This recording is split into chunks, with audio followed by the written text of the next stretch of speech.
সুপ্রিয় শ্রোতা, গল্প পাঠের আসরে শুনতে চলেছেন মাহমুদুল হক রচিত কালো বরফ উপন্যাসটির নবম এবং অন্তিম পর্ব। আমি ওয়ারা কারিম, সাথে থাকুন। বনময় সিল্কের বাতাস, পাট ভাঙা নরম আলুথালু। রেখার মনে পড়ল স্কুলে থাকতে সে শেষের দিকে তারা একবার দল বেঁধে পিকনিকে গিয়েছিল শ্রীমঙ্গলে। একা একা সে শালবনের ভেতর ঘুরেছিল। কেন যে তার এমন মন খারাপ হয়ে গিয়েছিল সেদিন, ভীষণ কান্না পেয়েছিল। রাখ, তোকে কিভাবে জব্দ করি দেখ। সমস্ত নিস্তব্ধতা যেন দাঁত কিড়মির করে তার দিকে তেড়ে এসেছিল। ঘরে ফিরে মার খেয়েছিল সে মামির কাছে। এমন এমন গাল শুনতে হয়েছিল তাকে যে ঘেন্না ধরে গিয়েছিল নিজের ওপর। মনে হচ্ছিল এমন দাঁতে দাঁতে বেঁচে থাকার কোনো মানে হয় না, গায়ে কেরোসিন ঢেলে পুড়ে মরবে। মামার আড়ালে সর্বক্ষণ পিস পিস করত মামি, উঠতে বসতে খোঁটা দিত। চুল আঁচড়াতে দেখলে হাত থেকে কাঁকুই কেড়ে নিয়ে ছুঁড়ে ফেলে দিত। বলতো, সব সময় শুধু সাজন গোজন, কুটুটি নেড়ে দুখানা করবে না, গা কতরে যে ঘুম ধরবে। দুটো চেহারা ছিল মামির। মামার সামনে একরকম, আড়ালে ঠিক তার উল্টোটি। গলার স্বরই বদলে যেত মামির। একবার অসাবধানে তার হাত লেগে তেলের বোতল উল্টে যাওয়ায় দাঁড়িয়ে লাথি মেরেছিল মামি। মামি মাগি রেখার দুচোখ ছাপিয়ে উঠল। অনেকদিন পর একটা কষ্ট ভেতরে ভেতরে তাকে ছত্রখান করে দিল। মনে হলো কোনো দিন তার কেউ ছিল না, সে খুব একা। সে কি কোনোদিন কারো আপন হতে পারবে না? রাজা গো, তুমি কই? ঘুঘু করে ঘুঘু ডাকে। কাঠবাদাম গাছের শুকনো লাল পাতার আড়ালে একটা ছাতারে পাখি উঁকি মেরে টুকি টুকি করে তাকে দেখে। রেখা বললে, খুব মজা লাগছে না? শুয়োর। এক একবার এক একটা কথা উঁকি দেয়। কেন যে আমি টুকু সোনাকে রেখে এলাম, এ কেমন মা? ওই লোকটাকে আমি এখনো বুঝে উঠতে পারলাম না।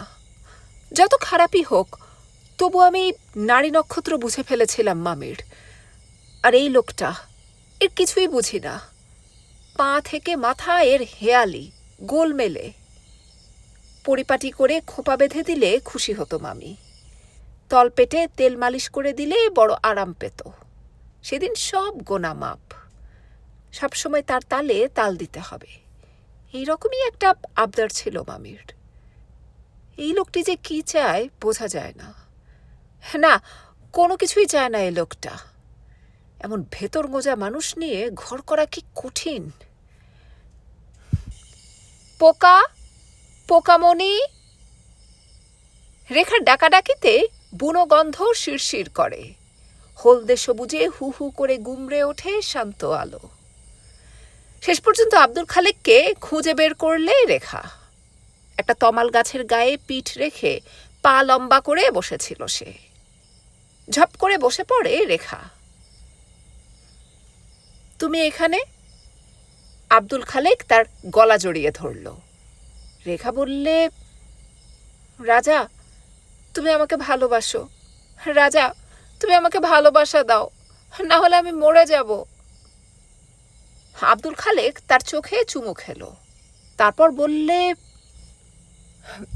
তুমি খুব সুন্দর, তুমি জীবনভর থেকো।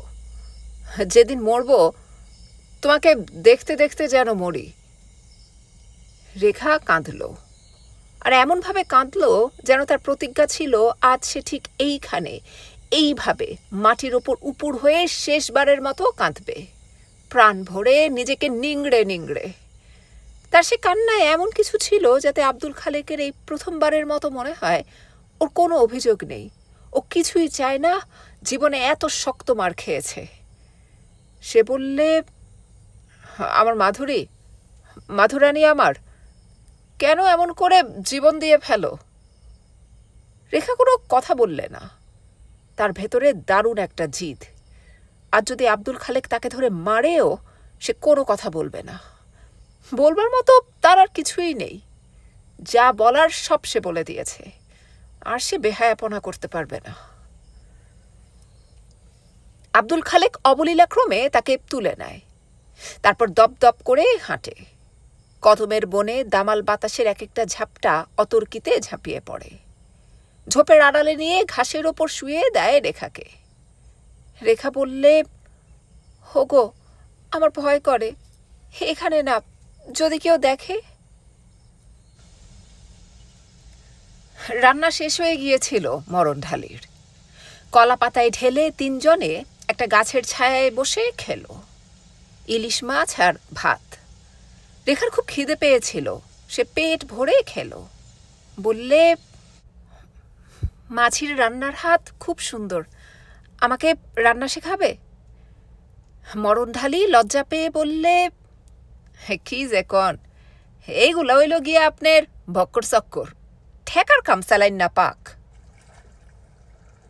দুপুর শেষ হবার আগেই নৌকো ছাড়ে মরণঢালি।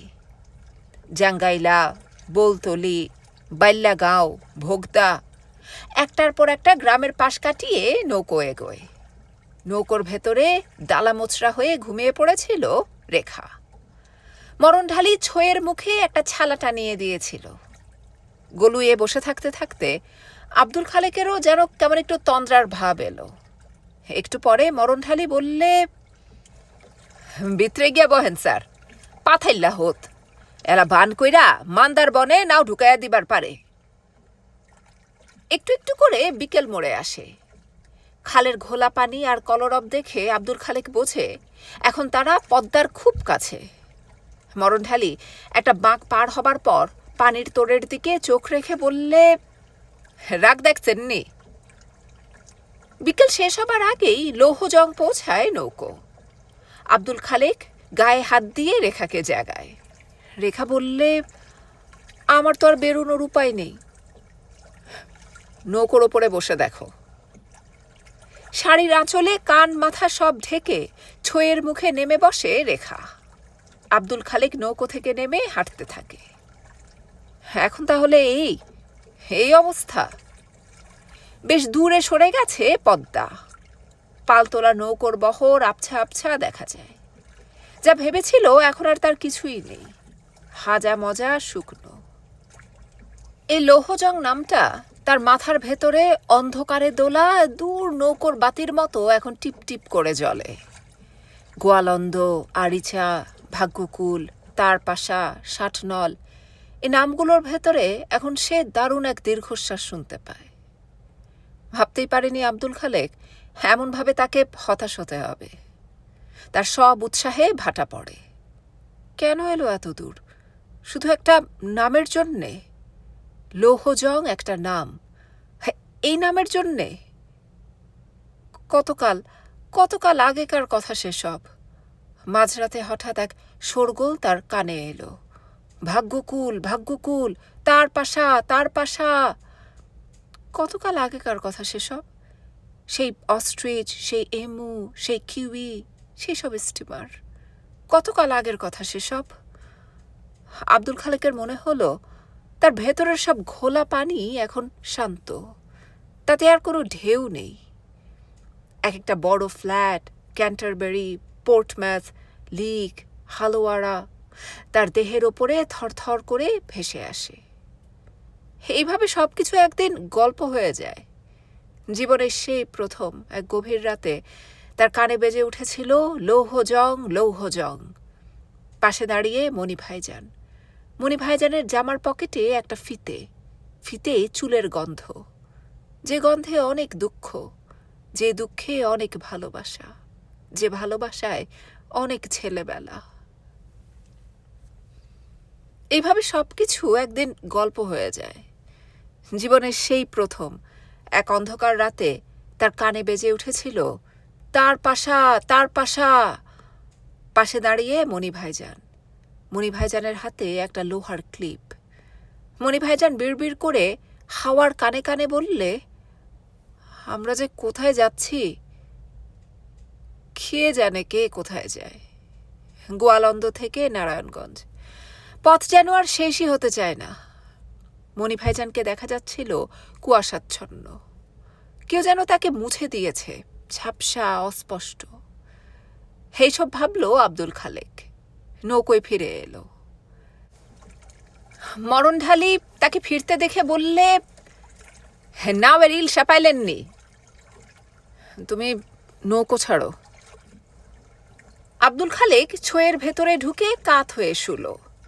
রেখা বললে, তোমাকে অমন দেখাচ্ছে কেন? কেমন দেখাচ্ছে? অন্যমনস্কভাবে জিজ্ঞেস করে আব্দুল খালেক। কই দেখি।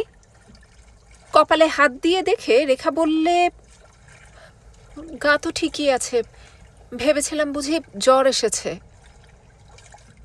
আব্দুল খালেক কিছুটা পরে বললে, এই লৌহজং আমি আগেও একবার দেখেছি, এখন যেন অন্যরকম, না এলেই বোধহয় ভালো ছিল। মরণঢালি নৌকো ছেড়ে দিয়েছিল আগেই। আব্দুল খালেক লম্বা হয়ে শুয়ে হাতের ওপর মাথা রেখে বলতে থাকলো, দেখেছিলাম স্টিমার থেকে, তখন এই এতটুকু, সঙ্গে মণি ভাইজান। রেখা বললে, আজ তোমার মণি ভাইজানের কথা বলো। কত কথা তো হয়, কিন্তু আসল কথা তো একদিনও বললে না। আমার খুব ইচ্ছে করে জানতে। কি বলবো, কি আছে বলার? ভাঙাচোরা মানুষকে নিয়ে কি বা এমন থাকে বলবার? সে তোমার ভালো লাগবে না। রেখা অনুনয় করে বললে, তবু তুমি বলো লক্ষ্মীটি। তখন তো কিছু বুঝতাম না। একটা শালিক পাখির জন্যে কি হাহাকারটাই না ছিল বুকের ভেতর। একদিন দেখা না পেলে সব কিছু মিথ্যে হয়ে যেত। একটা ভাঙা কাচের শেকলকে কত যত্ন করেই না লুকিয়ে রেখেছি। এখন কাচের সেই শেকল গলায়, না পারি খুলতে না ফেলতে। খুলতে গেলে যদি গলা কেটে যায়। রেখা বললে, এই বুঝি তোমার মণি ভাইজানের কথা হচ্ছে? কিভাবে বলবো, কি এমন জানতাম? না, কিছু না। আমি ছিলাম সকলের ছায়ায় ছায়ায়। কেউ চাইতো না সামান্য একটু রোদ লাগুক গায়ে। রাতে ঘুমের ঘোরেও খুঁজতাম, বিছানা হাতড়ে দেখতাম কেউ আছে কিনা। এইভাবে গায়ে গায়ে, ছায়ায় ছায়ায় আমি বড় হচ্ছিলাম। কলেজে ভর্তি হয়ে যাবার পর টিপু ভাইজান হয়ে গিয়েছিল দূরের মানুষ। নাগাল পাওয়া খুব শক্ত ছিল। আমার ছিল মণি ভাইজান। যখন একা একা বসে থাকতাম, চোখ ভরে আসতো পানিতে। কেবলই মনে হতো, যদি কোনোদিন মণি ভাইজানের কিছু হয়ে যায়, আর যদি ঘরে না ফেরে। কেন যে এরকম মনে হতো? অথচ মণি ভাইজান ছিল একেবারে উল্টো ধাঁচের। বকাঝকা করলে সেদিন হাঁড়ি উল্টে আরো বেশি করে খেত। মা বলতো, বেহায়া, তোর যে কি হবে? রেগে গেলে আব্বা বলতো, কি আবার হবে, পুঁতলে চারা হবে। এসব যে গ্রাহ্য করার ব্যাপার, মণি ভাইজানকে দেখে কখনোই তা মনে হতো না। এরপর হুট করে একদিন পাকিস্তান হয়ে গেল। কি হলো না হলো অত বুঝতাম না। কেবল মনে আছে, আমাদের বাড়িতে একটা অস্বাভাবিক নীরবতা নেমে এলো সেদিন। বাইরে রাস্তায় হুড়োহুড়ি, রসগোল্লা ছোঁড়াছুঁড়ি, বহু কিছু চলছিল, অথচ আমাদের কিছু করবার নেই। আব্বা বললে, কেউ বাইরে যেও না, ঘরে থাকো সবাই। তা আমরা ঘরেই থাকতাম। দু একদিনের মধ্যেই বুঝলাম এমন একটা কিছু ঘটে গেছে যাতে আমরা কেউই ভালো নেই। আমাদের আর ভালো থাকা সম্ভব নয়। আমাদের পরিবারের সুখ শান্তি চুরি হয়ে গেছে। আব্বাকে সব সময় দেখতাম থমথমে। মাঝে মাঝে মার সঙ্গে তর্ক হতো, আরও অনেকের সঙ্গেই তর্ক হতো। শেষে সকলের অমতে আব্বা পাকিস্তানে চলে এলেন। এতদিন তবু একরকম ছিল। আমরা স্কুলে যেতাম, বন্ধুদের সঙ্গে ঘুরতাম, কেউ কেউ এসে ডাকতো। এই ডাকাডাকিটা কেন যেন বন্ধ হয়ে গেল। এক সময় দেখি আর কেউ আসে না, আর কেউ এসে বাইরে যাবার জন্যে ডাকে না। কিসব কানাঘুষো হয়। হারিকেন জেলে সারা রাত বিছানায় বসে বসে মা আমাদের পাহারা দেয়। কিছু বুঝি না কেন। আব্বার পাকিস্তানে চলে আসাটাকে কেউ ভালো চোখে দেখেনি। আব্বা বলতো মাথা উঁচু করে চলতে পারাটাই বড় কথা, যেখানে মাথা উঁচু করে থাকতে পারবো সেটাই দেশ। মা বলতো তাই বলে সব ছেড়ে ছুড়ে দিয়ে অজানা এক দেশে আমাদের গিয়ে থাকতে হবে? এটা কোনো কথা? আমি কোথাও যাব না, মরতে হলে এইখানেই মরব, কপালে যা থাকে তা হবে। এ কথায় ক্ষেপে উঠত আব্বা। বলতো দেশ আবার কি, এক দেশ না ছাড়লে আরেক দেশ পাওয়া যায় না। সকলের জীবনেই একবার হিজরত আছে। রসুলুল্লাহর কথা ভুলে গেলে? তিনি মদিনা শরীফকেই বেছে নিয়েছিলেন। কেনারাম কাকা মাকে প্রবোধ দিয়ে বলতেন, আমরা সবাই তো আছি, দেশ ছেড়ে যাবে কেন, আজন্মকালের সম্পর্ক। কিভাবে যে চলছিল মনেও নেই। সব সময় ঘরের ভেতরে গুমোট, কারো মুখের দিকে তাকানো যায় না। এক এক সময় টিপু ভাইজান এক একটা খবর নিয়ে আসে, তাই নিয়ে সলা পরামর্শ হয়, গুজগুজ হয়। অত শত আমাদের মাথায় ঢুকে না। কেবল এইটুকুই বুঝতাম, কোথাও না কোথাও একটা জটিল গলদ দেখা দিয়েছে। কারো কোনো কিছুতেই কোনো স্বস্তি নেই, কেউ মন খুলে কথা বলে না। এই রকম মাঝে মাঝে দু একজন জিজ্ঞেস করে, হ্যাঁ রে, তোর বাবা পাকিস্তানে গেল কেন রে? তোর বাবা নাকি ভালো লোক নয়? এসব শুনে মন ভীষণ খারাপ হয়ে যায়। ইচ্ছে করে না কারো সঙ্গে মিশি, কারো সঙ্গে কথা বলি। আমি যে মুসলমান ধীরে ধীরে তা বুঝতে পারার জন্যেও কষ্ট হয়, নিজেকে অপরাধী মনে হয়। এইভাবেই চলছিল, কোনো একভাবে চলছিল আর কি। হঠাৎ টিপু ভাইজানের কলেজে যাওয়া বন্ধ হয়ে গেল, ঘরের বাইরে বেরোনো বারণ হয়ে গেল আমাদের। কেনারাম কাকা মাকে এসে কি কোথায় সব বলল। এলেন দুর্গাদাসবাবু, নির্মল কাকা, কি কোথায় সব বোঝালেন টিপু ভাইজানকে, মাকে। আমরা অন্য কেউ কিছু বুঝলাম না। মণি ভাইজান টিপু ভাইজানকে জিজ্ঞেস করলে, এত গুজগুজ কিসের, কি ব্যাপার? খেপে গিয়ে টিপু ভাইজান বললে, তোর অত মাথা ঘামানোর কি আছে, সব কথা তোকে শুনতে হবে? আমরা থাকি দূরে দূরে, ভয়ে। যখন এইসব কথা হয়, ধারে কাছে থাকলেই টিপু ভাইজান খাউ করে ওঠে। হঠাৎ এক রাতে এলো একটা ট্রাক, তাড়াহুড়ো করে কিছু বাধা ছাতা হলো। ট্রাকে বসে নির্মল কাকা বললেন, দেরি করো না, দেরি করাটা উচিত হবে না। বেশ কিছু মালপত্র ট্রাকে তোলা হলো। টিপু ভাইজান বললে, তোরা সবাই এক এক করে ট্রাকে ওঠ, মালপত্রের সাথে বসে থাক। মা বললে, আমরা পাকিস্তান যাচ্ছি বাবা। মণি ভাইজান বললে, তোমরা যাও, আমি যাব না। মা মণি ভাইজানের পিঠে হাত রেখে বললে, টিপু যা বলছে তাই কর, চারদিকে খুনোখুনি হচ্ছে, ট্রাকে গিয়ে বস। এই বলে মা দেয়ালে মাথা রেখে কান্না শুরু করলে। মণি ভাইজান চুপি চুপি আমাকে বললে, পোকা শোন, আমার সঙ্গে চল, কাজ আছে। আমি মণি ভাইজানের চোখ দেখে ভীষণ ভয় পেয়ে গেলাম। আমার হাত ধরে মণি ভাইজান দৌড়তে শুরু করল। বললে, আরও জোরে ছোট, পা চালা। বারবার আমি পেছনে যাই, মণি ভাইজান আবার দাঁড়িয়ে পড়ে, ধমক মারে আর বলে, এক গাঁটটা মেরে খুলি উড়িয়ে দেব তোর মাথার, শুয়োর কোথাকার, আরও জোরে দৌড়ো, আরও জোরে।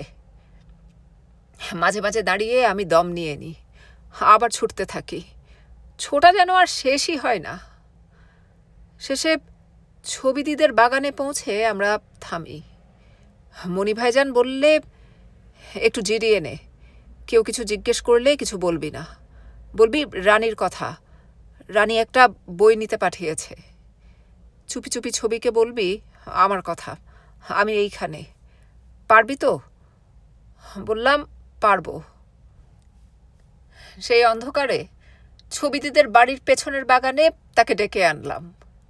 ছবিদি পড়ার ঘরে একা বসেছিল একটা বই নিয়ে। বললাম, মণি ভাই তোমাকে ডাকে ছবিদি, পেছনের বাগানে দাঁড়িয়ে। ছবিদি চোরের মতো পা টিপে টিপে মণি ভাইজানের সামনে এসে দাঁড়ালো। মণি ভাইজান পুকুরে ডুবে যাওয়ার মতো হাঁসফাঁস করে বললে, ছবি, আমরা চলে যাচ্ছি। ছবি, আমরা আর এখানে আসবো না, আমাকে মাফ করে দাও। কোনো কথা না বলে মাটির ওপরে বসে পড়ল ছবিদি। ফুঁপিয়ে উঠল। মণি ভাইজান আবার বললে, আমরা চলে যাচ্ছি ছবি। ছবিদি বললে, মণিদা, কোনোদিন মন থেকে তোমাকে গাল দিইনি। মণি ভাইজান বললে, আমাকে কিছু দাও ছবি, আমাকে কিছু দাও। উঠে দাঁড়িয়ে ছবিদি বললে, কি নেবে মণিদা, কি নেবে তুমি? মণি ভাইজান বললে, তোমার যা খুশি, যা দিতে পারো, হাতে সময় নেই, দেরি হয়ে যাচ্ছে, দাও। ফস করে মাথা থেকে ফিতে খুলে দিল ছবিদি। বললে, এটা নেবে? মণি ভাইজান ভিক্ষা নেওয়ার মতো দুহাত পেতে বললে, তোমার মাথার কাঁটা, ক্লিপ, যা পারো সব দাও। ছবিদি দিল, দিয়ে হু হু করে কেঁদে উঠল। বললে, মণিদা, আমি মরে যাব, আমি মরে যাব। মণি ভাইজান অন্যদিকে তাকিয়ে বললে, আমি আসব, যে করেই হোক আমি আসবো ছবি, তুমি থেকো। তারপর আবার ছোটা। ছুটতে ছুটতে আবার ফিরে আসি দুজনে, সকলে ট্রাকে। টিপু ভাইজান আমাদের জন্যে ছটফট শুরু করে দিয়েছে। কাছে আসতেই ঠাস করে একটা চড় মারল মণি ভাইজানের গালে। বললে, শুয়োর কোথাকার, কোথায় গিয়েছিলি? লাট সাহেবের জন্যে সবাই বসে থাকবে। কোনো কথা না বলে মণি ভাইজান ট্রাকে উঠল। কেনারাম কাকা মাথায় হাত বুলিয়ে দিয়ে বললেন, ভালো থেকো, যেখানেই যাও ভালো থেকো, মানুষ হয়েও। রেখা বললে, কাঁদছ কেন?